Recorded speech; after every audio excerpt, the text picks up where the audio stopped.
అందరినీ కూడా దేవుడు తన కృపలో భద్రపరుస్తున్నాడు. దేవుడు లోకమును ఎంతో ప్రేమించాడు, అందుకే అందరినీ తన కృపలోనే భద్రపరుస్తూ ఉన్నాడు.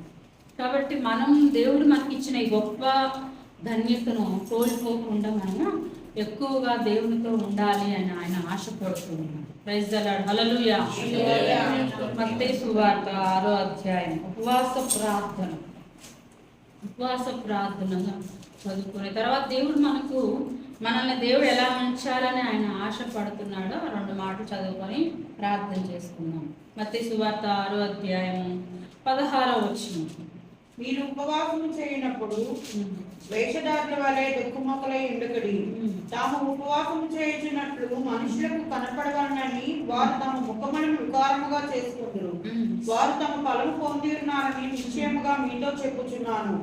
ఉపవాసము చేయుచున్నట్లు మనుషులకు కనపడవలనని కాక రహస్యమందున నీ తండ్రికే కనపడవలనని నీవు ఉపవాసము చేయనప్పుడు నీ తల అంటుకొని నీ ముఖము కడుక్కొనుము. అప్పుడు రహస్యమందు చూచున్న నీ తండ్రి నీకు ప్రతిఫలం ఇచ్చును. మన ఉపవాసం ఎలాంటి ఉపవాసం చేయాలి? మీరు ఉపవాసము చేయనప్పుడు వేషధారుల వలె దుఃఖముఖులై ఉండకుడి.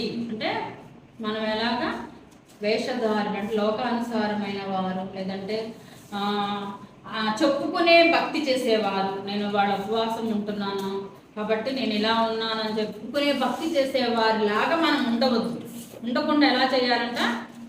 ఇంకేమన్నాను? తాము ఉపవాసము చేయుచున్నట్లు మనుషులకు కనబడవలనని వారు తమ ముఖమును వికారం చేస్తుంటారు.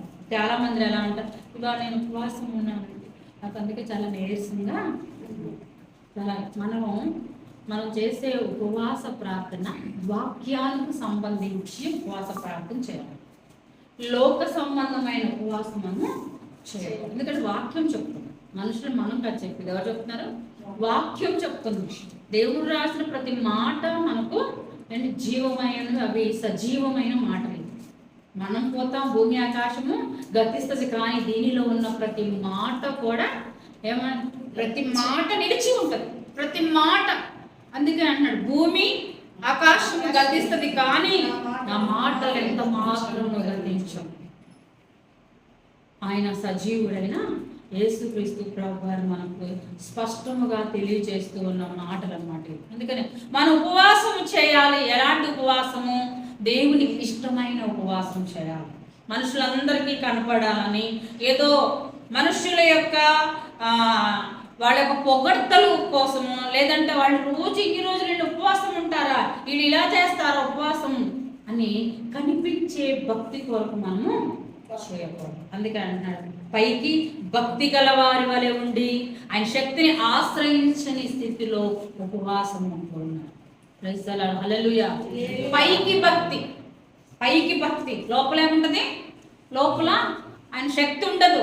పైకి భక్తిగా ఉండి ఆయన శక్తిని ఆశ్రయించకుండా చేసే ఉపవాసమే అది దేవునికి ఇష్టం లేని ఉపవాసం.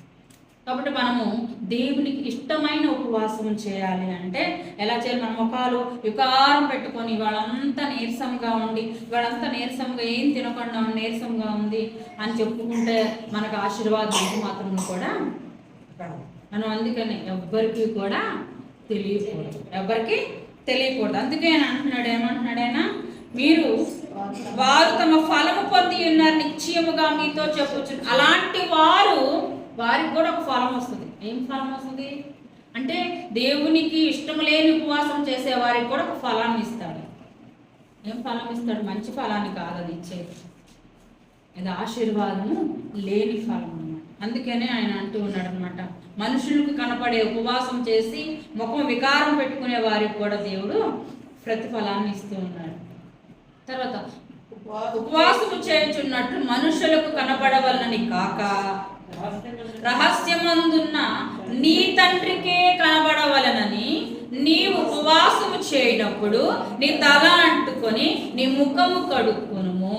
అప్పుడు రహస్యమందు చూచుచున్న నీ తండ్రి నీకు ప్రతిఫలం ఇచ్చు. ప్రైజ్ ది లార్డ్, హల్లెలూయా.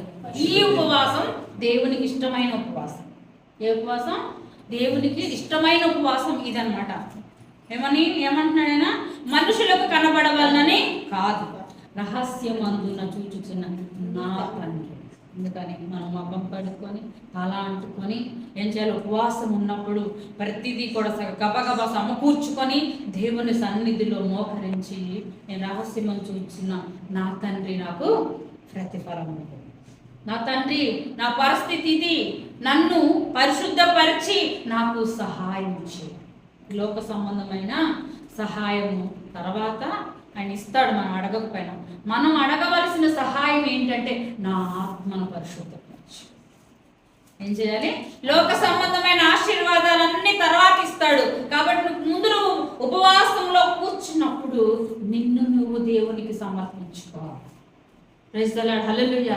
నిన్ను నువ్వు దేవునికి సమర్పించుకొని, దేవా, నా హృదయ అంతరంగంలో ఉన్న అంతరేంద్రంలో ఉన్న సమస్తాన్ని కూడా నీ వాక్యముతో నీ ఆత్మతో నన్ను పరిశుద్ధపరిచయ్యా అని చెప్పి మనం ఏం చేయాలంటే దేవుని సన్నిధిలో ఉపవాసం ఉండి ప్రార్థన చేయాలి.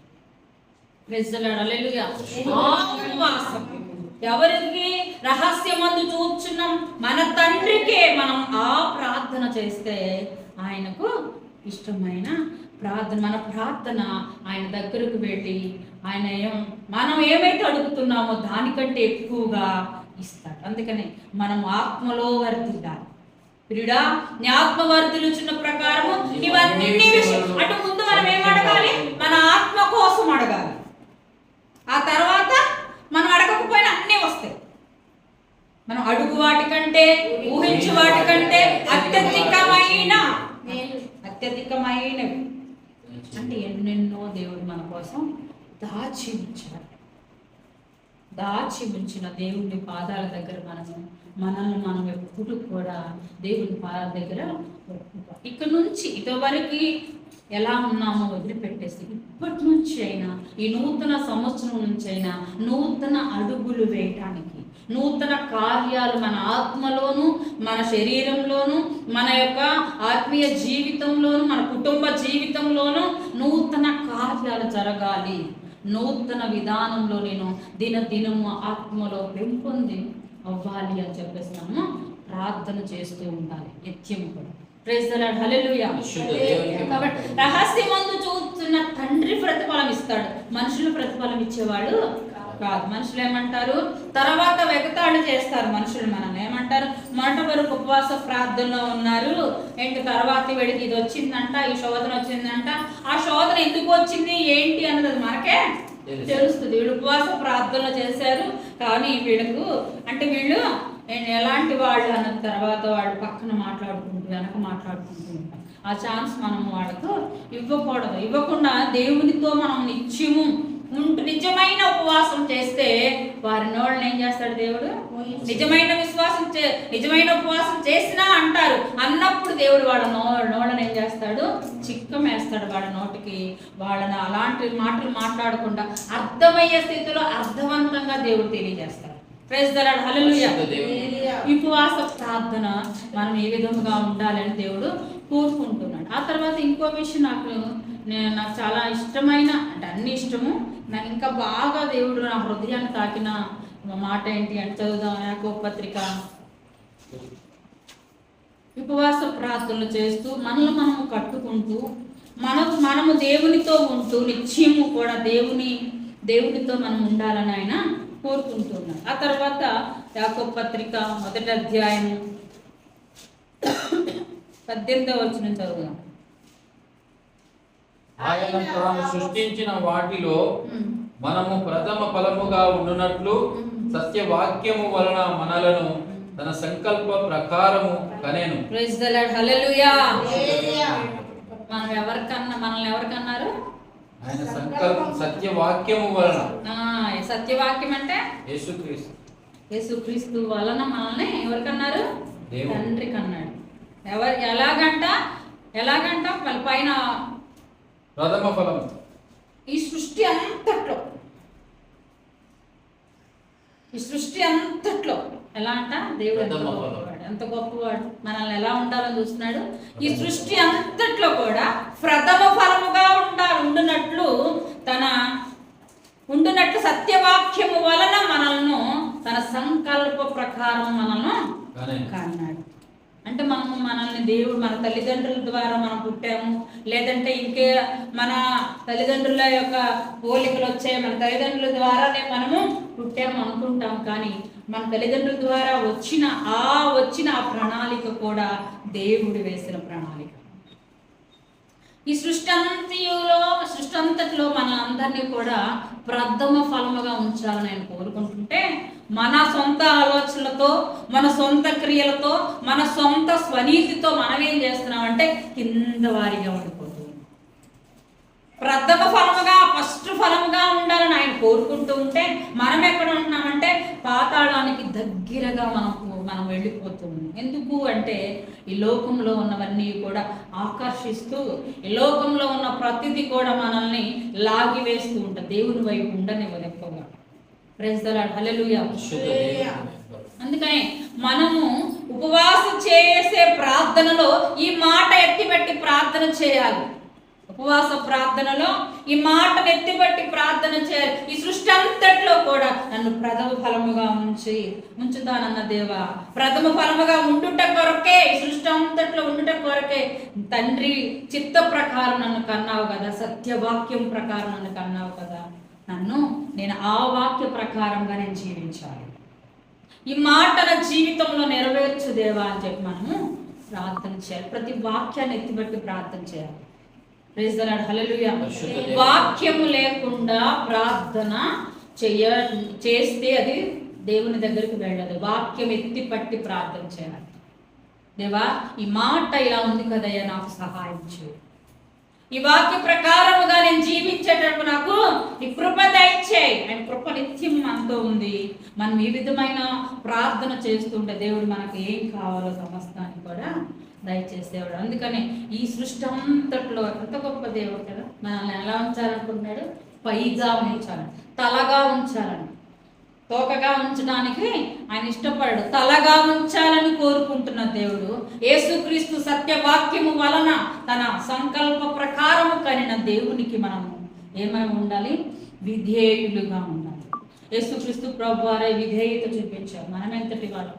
అవునా? మనం ఎంతటి వాళ్ళం? మానవ స్వభావాన్ని ఆయన మళ్ళీ ఏమంటారు? పోయిన వారం చెప్పుకున్నట్లుగా ఏమంటారు? ఆయన యేసుక్రీస్తు దేవుడు కదండి, దేవుడుగా వచ్చాడు కాబట్టి ఆయన భరించాడు. దేవుడుగా ఆయన రాల, మన మనుష్య శరీరంతోనే ఆయన, మానవ శరీరంతోనే ఆయన పుట్టాడు. మనకు తగిలిన దెబ్బ ఆయనకి తగిలింది. నొప్పి ఉంటుంది, ఆయనకి ఉంటుంది నొప్పి. మనకెంత నొప్పి ఉందో ఆయనకు కూడా అంతే నొప్పి ఉంది. ఆయన మన కోసం భరించాడు. మన కోసం ఆయన ఏం చేశాడు? భరించాడు, సహించాడు. ఎందుకు అంటే మనకు మాదిరి ఉంచిపోయాడు. ప్రైజ్ ది లార్డ్, హల్లెలూయా. మాదిరి ఉంచిపోయాడు మనకి. ఆయన ఏ విధముగా ఈ లోకంలో జీవించాడో మనం ఆ విధముగా జీవిస్తూ వచ్చే ప్రతి శోధన, ప్రతి వేదన, ప్రతి కన్నీరు, ప్రతి దాన్ని కూడా అధిగమించటానికి ఆయన మనకు మాదిరి. ఆయన చూస్తూ మనం వెళ్ళాలి. మనుషులు ఎవరిని చూడదు, పాస్టమ్మ గారిని చూడొద్దు, పాస్టర్ గారిని చూడొద్దు, చర్చిల వాళ్ళని ఎవరిని, యేసయ్య వాక్యాన్ని చూస్తూ మనం వెళ్ళాలి. యేసయ్య ఏం మాట్లాడాడో దాని ప్రకారం మనం వర్ధిల్లాలి. మన ఆత్మను దినదినము వాక్యానుసారంగా మనము సరిచేసుకోవాలి వాక్యాన్ని బట్టి. కాబట్టి వాక్యాన్ని ఎత్తిపట్టి ప్రార్థన చేయాలి. వాక్యాన్ని యేసయ్య నాకు సహాయం దయచేయి, యేసయ్యా నేను నాకున్న ఈ పరిస్థితి అంతా నీ పాద దగ్గర పెడుతున్నా, ఇవన్నీ నువ్వు తీసివేస్తున్నావు, నన్ను ఆత్మలో కూడా నన్ను వర్ధిల్లింపజేస్తున్నా, నీకు మహిమయ్యా అని హృదయపూర్వకంగా మనం కృతజ్ఞతలు చెల్లిస్తే నెక్స్ట్ డే ఏమవుతుంది? సమస్తం కూడా దేవుడు తారుమారు చేస్తాడు. ఆయనకు అసాధ్యమైనది ఏదీ లేదు. నీకు నాకు అసాధ్యం, మనుషులకు అసాధ్యం. కానీ ఆయన క్షణంలో చేయగలిగిన, ఏదైనా చేయగలిగిన సామర్థ్యత కలిగిన దేవుడు మన దేవుడు. కాబట్టి ప్రతి రోజు కూడా మన ఉపవాస ప్రార్థనలో నన్ను ప్రథమ ఫలముగా సత్యవాక్యము ద్వారా కన్న నా దేవా నేను నీ చిత్తములో నేను ఎలా ఉన్నానో, నేను ఎలా ఉండాలని నువ్వు ఇష్టపడుతున్నావో నన్ను ఆ రీతిగా నన్ను మలుచయ్యా, నన్ను సరిచేయ్యా, నన్ను సరిచేసి నీ సత్యవాక్యము వలన కనిన నీకు తగినట్లుగా నేను జీవించే కృప నాకు దయచేయి. ప్రైజ్ ది లార్డ్, హల్లెలూయా. నేను ఆ వాక్య ప్రకారముగా నేను జీవించాలి. వాక్య ప్రకారమైన నా జీవిత విధానాన్ని నాకు నేర్పించయ్యా అని చెప్పేసి మనము ప్రార్థించాలి. ఈ మాట చదువుతూ ఉంటే కూడా నాకు చాలా లోపల హృదయంలో చాలా సంతోషం. అంటే సత్యవాక్యం వల్ల మనల్ని కన్నాడు ఆయన. ఈ మాట చదువుతున్న ప్రతిసారి ఏదో ఒక కొత్త ఆలోచన దేవుడు ఇస్తూ ఉంటాడు. ఆ తర్వాత ఆలోచన చేస్తూ ఉంటాం, ఇలా చేశాడు దేవుడు అని చెప్పి. నిన్న కూడా గృహ కూడికల్లో నాకు ఆ వాక్యం గుర్తొస్తే, నేను ఆరాధనలో ఉండగా దేవుడు నన్ను అక్కడే అనేకమైన ఆలోచన దేవుడు నాకు ఇచ్చింది. Praise the lord, hallelujah. కాబట్టి మనం చాలా జాగ్రత్తగా ఈ అంత్యకాలంలో, ఈ అపాయకరమైన దినాల్లో ఉపవాస ప్రార్థనలో మనం తగ్గించుకుని ఉపవాస ప్రార్థన ఏం చేయాలి? తగ్గించుకునే ప్రార్థన చేయాలి. మనుషులు కనబడే ఉపవాస ప్రార్థన ఇక నుండి కూడా మనము చేయటానికి దేవునికి కనబడే ఉపవాస ప్రార్థన. ఆ ఉపవాస ప్రార్థనలో తగ్గించుకునే ప్రార్థన. నేల మట్టుకు మనము తగ్గించుకోవాలి. నన్ను క్షమించాలి. ప్రతి మాట మనం చూసిన చూపు కానీ, మాట్లాడే విధానం కానీ, నడిచే నడక కానీ, మన ఆలోచనలు కానీ, మన తలంపులు కానీ, అన్ని విషయాలు కూడా ఎవరికి తెలుసా? ఆయనకు తెలిసిన ఆయనకి మరుగైంది ఏదీ లేదు. కాబట్టి ఆయన దగ్గర ప్రతి మాట ఒప్పుకోవాలి, రహస్యంగా, బాహాటంగా కాదు. మిమ్మల్ని మీరు ఆయన దేవుని సన్నిధిలో మీరు రహస్య తండ్రికి ప్రార్థన చేసేటప్పుడు మీరు ఆయన దగ్గర ఒప్పుకుంటే ఆయన ఏం చేస్తాడు? మీ హృదయాన్ని అంతటిని కూడా శుద్ధి చేస్తాడు. ఆయన గాయపడిన హస్తం ఎలా అనేస్తాడు అంతే. అంతే క్షణంలో మటుమాయమైపోయి దేవుడు తన ఆత్మశక్తితో మనల్ని నింపి మనల్ని తన చిత్త ప్రకారం ఎలా ఉందో, తన చిత్తం ఏంటో అది సంఘంలోను కుటుంబంలోను దేవుడు నెరవేర్చేవాడే ఉన్నాడు. ప్రైజ్ ది లార్డ్, హల్లెలూయా. తగ్గించుకునే ప్రార్థన చేయాలి. రహస్యమందు చూచే తండ్రి దగ్గర మనం ఎందుకు మనం ఉపవాస ప్రార్థన చేయాలంటే ఆయన తన సంకల్ప ప్రకారం సత్యవాక్యము వల్ల మనల్ని కన్నాడు. మనల్ని కన్న మనము ఈ విధముగా ఉండాలి అని ఆయన ఇష్టపడుతూ ఉన్నాడు. కాబట్టి మనం ప్రార్థన చేసేటప్పుడు మనం మనుషులు కనబడే వారిగా కాక, దేవుడు నన్ను చూస్తున్నాడు, ఆయన నాకు ఈరోజు నాకు ప్రతిఫలం ఇస్తాడు, అంతే ఇస్తాడు. నా దేవుడు నాకు చేయగలిగిన సమర్థుడు, ఇస్తాడు అంతేనా, ఆయన ఇస్తాడు అంతే, ఇవ్వకుండా ఉండే దేవుడు కాదు. కాబట్టి విశ్వాసాన్ని మాత్రం పడవలో వాడు ప్రయాణం చేసినప్పుడు అటు తుఫాన్ అల్లులు చెలరేగినా కూడా చెలరేగితే భయపడుతూ ఉంటే ఏమవుతుంది? మన లోకంలోనూ అన్ని విషయాల్లోనూ అనాలోచిత ఆలోచనలు వస్తూ ఉంటాయి. అంటే మనకున్న శోధన వేదన ఎన్ని వచ్చినప్పటికి కూడా మన విశ్వాసాన్ని పట్టుకున్న దాన్ని మనం కట్టుగా పట్టుకొని ఆ విశ్వాసంలో కర్త అయిన యేసయ్య వైపు చూస్తూ మనం ముందుకు వెళ్తూ ఉంటే మనకి ఎన్ని శోధనలు వేదనలు ఆయన తీసివేస్తే దేవుడే అన్నాడు. Praise the lord, hallelujah. కాబట్టి మనము ఉపవాస ప్రార్థనలు, ఈ 3 రోజుల ఉపవాస ప్రార్థనలు కూడా మనం ఇలాంటి ఉపవాస ప్రార్థనలు చేస్తూ మనం సరి చేసుకుంటూ, ఆ తర్వాత తన యేసుక్రీస్తు మన కొరకు కార్చిన శరీరము రక్తంలో పాలు పంచులు పొందుకోవాలి అంటే, మనం చేతులు వేయాలి అంటే మన ప్రతి అవయవము కూడా పరిశుద్ధమై ఉండాలి. మన ప్రతి మాట పరిశుద్ధమై ఉండాలి. మన ప్రతి అడుగు పరిశుద్ధమై ఉండాలి. బల్లారాధన తీసుకోవడం అంటే బల్లారాధన అనంలోనే తీసేసుకోవడం అసలు అది కరెక్ట్ కానే కాదు. మనము చాలా మంది ఏమంటారంటే ఏం కాదండి, ఆ క్షణం మేము ఒప్పుకుంటాము, మేము తీసుకుంటాము, అది తీసుకుంటావు కరెక్ట్ ఏమో, తర్వాత ఏమీ లేదు. తర్వాత మళ్ళీ ఇష్టానుసారమైన సీరియల్స్ చూస్తాం, ఇష్టానుసారమైన సినిమాలు చూస్తాం, ఇష్టానుసారమైన మాటలు మాట్లాడతాం, ఇష్టానుసారంగా ఉంటాం. అది క్రైస్తవులకు తగింది కాదు.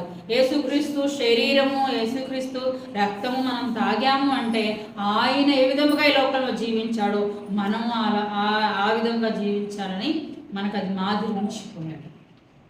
కాబట్టి ఈ 3 రోజుల ఉపవాస ప్రార్థనలో మనం అలాంటి ఆశీర్వాదాన్ని, అలాంటి స్థితిని దేవుడు మనకు దయచేయలాగిన ప్రార్థన చేద్దాం. దేవుడి మాటను దీవించి ఆస్వాదించునుగాక.